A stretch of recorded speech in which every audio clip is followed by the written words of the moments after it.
In my voice tools review video, I said, I know this is a pretty complicated subject, so if there's a lot of interest, I could create a more detailed video on how to use spectrograms in general for your resonance practice. Well, you definitely let me know in the comments.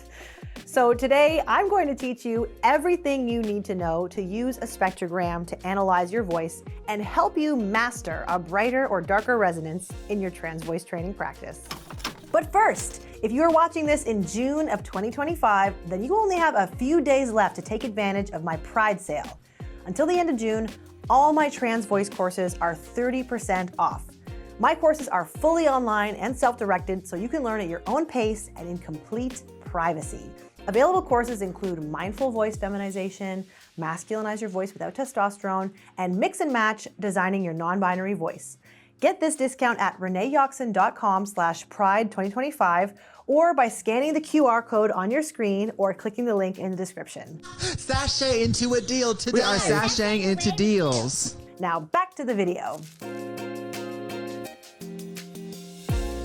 Hi, I'm Renee and I'm a gender-affirming voice teacher. Whether you just started your trans voice practice or you're a seasoned professional, you have likely heard that resonance is the secret ingredient responsible for changing the perceived gender of your voice. Metaphors? I hate metaphors. And unlike pitch, which can be easily measured with any tuner, resonance is not so easy to pin down. Maybe you already know that resonance is measured with a spectrogram, but when you open one up, you're immediately overwhelmed by all the information you see. I get it, because I've been there too. What even is that? But have no fear, because today we're going to cover what a spectrogram is, what it measures, and how you can use one in your trans voice practice to get the feedback that you're looking for. Now, personally, I think that knowledge is power, and the more you can understand about the science behind your voice, the better you will understand the spectrogram, and the more bang you'll get for your buck in the end. But if you want to get right to how I use the spectrogram with my students, feel free to go to this timestamp. Are they gone? I think so. Oh, you're still here. Well, great. Let's look at a little acoustical science. Most acoustic sound-making instruments contain two necessary components: a sound source, something that produces sound through vibration, and two, a sound filter, a resonating chamber that shapes and colors the sound. For a saxophone, the reed is the vibrating sound source and the body of the horn is the resonating chamber. For a cello, the strings are the sound source and the wooden body is the resonating chamber. For a trumpet, the lips inside the mouthpiece are the vibrating sound source and the tubing is the resonating chamber. For the voice, your vocal folds are the vibrating sound source and your vocal tract, everything above the vocal folds, including your throat, mouth, and possibly your nose, is the resonating chamber. Now just keep in your mind that these two things are acting together to create the sound of your favorite instruments as well as the sound of your voice. Another important definition is that the rate at which vibrations occur is called frequency, and it is measured in hertz, or vibrations per second. When air causes your vocal folds to vibrate, they do so in complicated ways, containing many frequencies, the loudest of which is called the fundamental frequency, or your pitch. This fundamental frequency is what is measured by a tuner. However, those other frequencies contained within the sound are there, even if we don't see them on a tuner. And that is where the spectrogram comes in. In a nutshell, a spectrogram allows us to visualize sound over time. On the y-axis, going vertically up and down, we have frequency, or vibrations per second. The A above middle C on the piano is famously 440 hertz, or 440 vibrations per second. And you can see on the spectrogram, that is what it is measured at. The x-axis, going from right to left on the bottom of the screen, is time.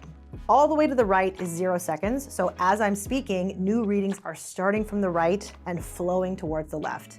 If I say a sentence, the beginning of my sentence, which happened the most seconds ago, is all the way on the left, and the end of my sentence, which happened most recently, is on the right. Even though we're looking at this graph in 2D space, there's also a third dimension that we can see here, and that is amplitude, represented by this colorful heat map. The loudest frequencies, or the frequencies with the highest amplitude, are shown in the brightest or warmest colors.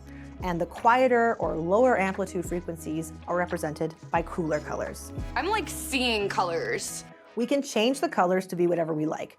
But if we were to take this graph from 2-dimensional space to 3-dimensional space, it would look like a mountain range where the bright spots are the highest peaks. So now we know that a spectrogram is visualizing sound over time. Let's circle back to the last thing I said in the last section.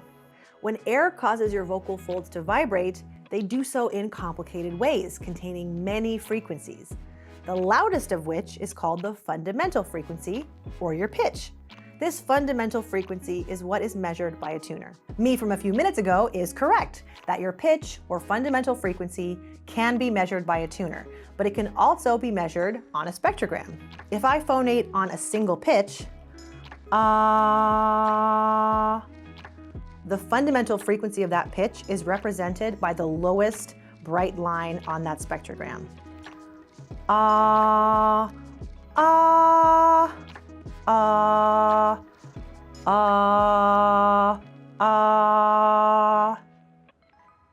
may be asking yourself then, what are all these other bright lines above the fundamental frequency?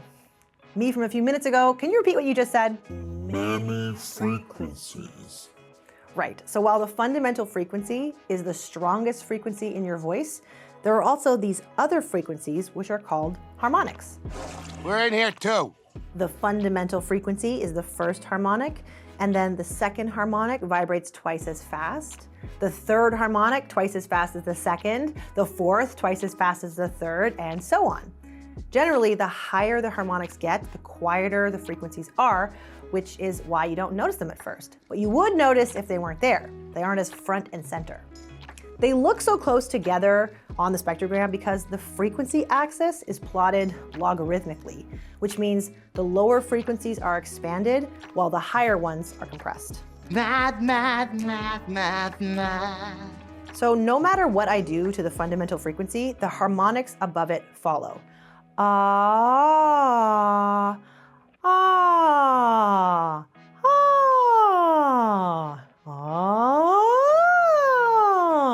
ah.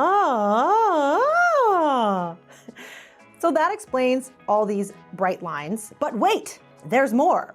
Watch what happens when I make an unphonated sound. That is to say, a whisper or something else that doesn't include vocal fold vibration.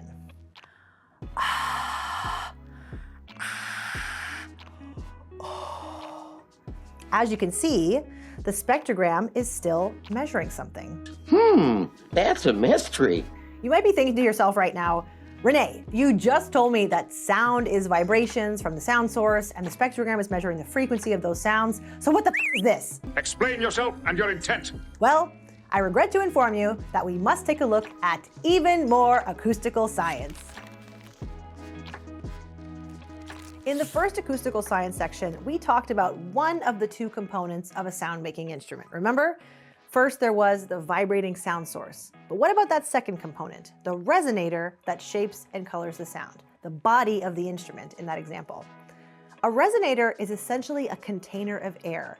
It cannot initiate a vibration, but it can resonate sympathetically when it comes into contact with the right vibration. A glass of water that ripples when the dinosaur is approaching. One night, I set a glass and started playing notes on a guitar and got to a right frequency, did exactly what I wanted it to do. Think about a bottle of water. Alone, the container of air can't initiate sound, but blow over the top in just the right way and your vocal tract is like a water bottle in that it is a container of air with its own resonant frequency. This resonant frequency is called a formant. But unlike a bottle of water, your vocal tract can change size and shape, which also changes the formants. Let's check out this effect on the spectrogram.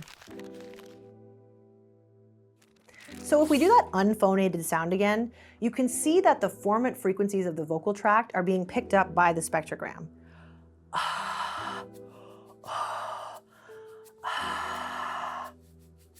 You can also see how the vocal tract changes affect the formants.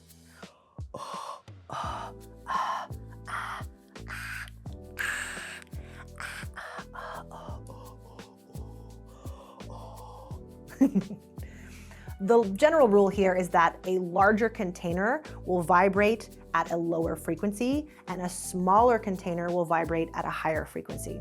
I totally understand. How the source of sound from the vocal folds and the resonant frequencies of the vocal tract interact is what produces the quality that we call resonance, or the brightness and darkness of a sound. When a harmonic frequency aligns with a formant frequency, the harmonic is amplified, resulting in a change in the resonance. You're all doing great keeping up with this, so here's the payoff. We can modify our vocal tract to boost or suppress certain harmonics. When higher harmonics are boosted, the resonance is brighter, and when lower harmonics are boosted, the resonance is darker. So that's like a pretty average sound. But if I brighten it, I'll just do these back to back so you can see. Now I did modify the vowel sound a little bit to make it more obvious, but you can see we have higher harmonics that are brighter in this second and fourth one, and we have lower harmonics that are brighter in the first and third. Let me do it with a few different gradients here.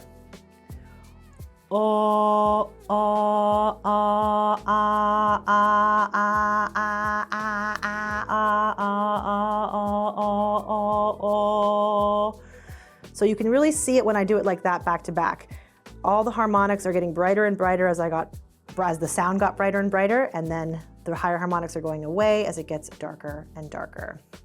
And fun fact, this is also how overtone singing works.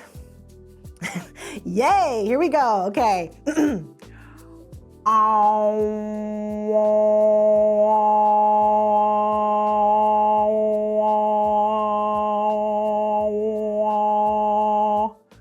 Okay, I'm not that great at overtone singing, but check out Anna Maria Hefele, who is one of the world's greatest.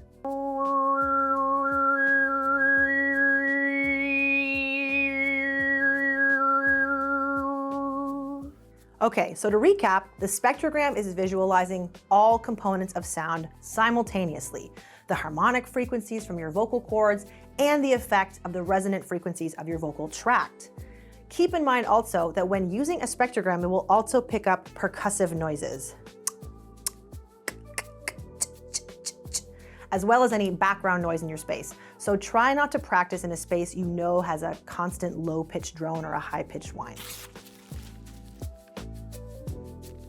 At this point, you may find that the data appearing on the spectrogram is still very confusing, and I want to take a second to validate that feeling because I also feel that way. Maybe there are some audio engineers who can look at a spectrogram and immediately analyze what they're seeing, but I can't. All I see is blonde, brunette, redhead. That said, when I'm using the spectrogram with my students, we follow 3 basic guidelines to get the most from this tool. Practice unphonated exercises. Since the core of resonance work is modifying the resonant frequencies of the vocal tract, you can work on that first without adding pitch at all. Try an exercise like Big Dog, Little Dog.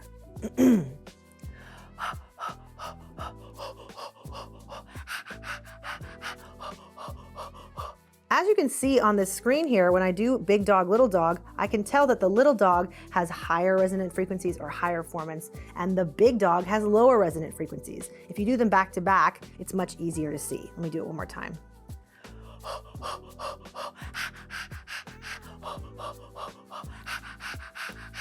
There, you can see back to back, we've got low, high, low, high. Or try the whisper scream.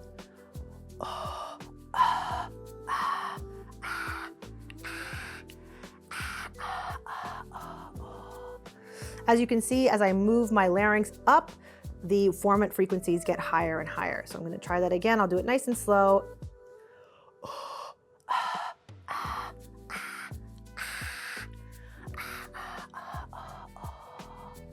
And even though we don't see any phonation, any pitch with all the harmonics, we can still get a really good look at the formant frequencies. So once you're able to distinguish all those formant frequencies on an exercise like Big Dog, Little Dog, or the whisper scream, then you can try doing a very short word with different resonances. So that might look something like this. Hello, hello, hello, hello, hello, hello, hello, hello. You can really see the formant frequencies getting higher and higher as I make the space in my vocal tract smaller and smaller. Once you feel confident with unphonated exercises, you can move on to stabilize pitch and simplify. If I say one phrase in 3 different ways, hi, I'm Renee. Hi, I'm Renee. Hi, I'm Renee. I can't really tell at all what the heck is going on when I look at the feedback from the spectrogram. What even is that? But if I say a single long-held vowel on a stable pitch, the data becomes much clearer. Ah, ah, ah, ah, ah, ah. Stabilizing your pitch allows you to be sure that any changes you see on the spectrogram are changes in resonance. You will know your pitch is stable when the harmonic lines are flat. Yes, that's better. Thank you. With the pitch stabilized and the phonation simplified, you can practice adjusting the size and shape of your vocal tract by either raising and lowering the larynx or moving the jaw, tongue, and lips. So I can go ah, or I can drop the larynx into a yawning shape, oh, and if I do those back to back, I'll be able to see the difference. Ah, oh, ah, oh. Now I'm going to try raising the larynx. Ah, ah, ah, ah. Now I can also see some changes if I make different vowel sounds on the same note. E, a, o, u, o. So once you feel comfortable on single held vowels, you can move on to very short phrases. Hello, hello, hello. I find that even hard to understand by reading the spectrogram. I might even shorten it to hi. Hi, hi, hi. Ooh, I changed my pitch that time. Hi, hi, hi, hi, hi. That's a little bit easier, but I think I might even stick with keeping it on one note. Hi, hi, hi, hi, hi, hi. That I find easier to read than a phrase, but maybe I'll try another phrase. I'll have an iced coffee. I'll have an iced coffee. I'll have an iced coffee. Yeah, I would have to pause that and look at it for a long time, so if it's hard to read, just remember, that's okay. Just the way it works. But after that, I recommend that you connect visual feedback to your other senses. Since the spectrogram becomes a lot harder to read the more complex your speech is, the most important skill you can acquire by doing this is a better internal sense of resonance, which is just a confident connection between resonances as confirmed on the spectrogram and things you hear with your ears and feel in your body. Use the spectrogram as I described earlier, but pause between exercises to repeat them with your eyes closed and take note of how they sound and feel to you. This way, you start to build up your intrinsic sense of these sounds. When you're out in the world, you'll be relying on your ears and your felt sense to confirm that you're doing the right thing, so make sure you're taking the time to concretize that connection through experimentation and play. Before we end this video, I want to add the caveat that things can get pretty deep and crunchy with the spectrogram. Very crunchy. Because it essentially shows you a lot of information at once. Your visual feedback will be affected by your vocal fold mass, your volume, and other characteristics of the voice, so taking the time to play around with the tool and see how it responds to all different types of sounds is the best way to integrate it as a useful part of your practice. And if all this feels like too much right now, keep in mind that many people have successfully trained their voice without using the spectrogram at all. I made this video because it was requested by a lot of you, but spectrogram work is not a core part of my teaching framework. It's a lot. You may also be wondering, where the heck do I even access a spectrogram? Well, look no further than the list of options that I provided in the description of this video. And finally, I want to remind you once again that if you're watching this video in June of 2025, my trans voice courses, including mindful voice feminization, masculinize your voice without testosterone, and mix and match, designing your non-binary voice, are all 30% off until the end of the month using the coupon code PRIDE2025. Grab that discount at this QR code on your screen or at the link in the description. That's all for today. I've been Renee, and I hope this helps. I think I spit at myself doing that. Nice job, Yoxin. The A above middle C on the piano.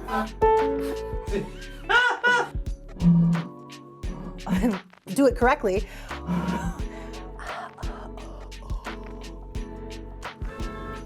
Can I continue? Yeah.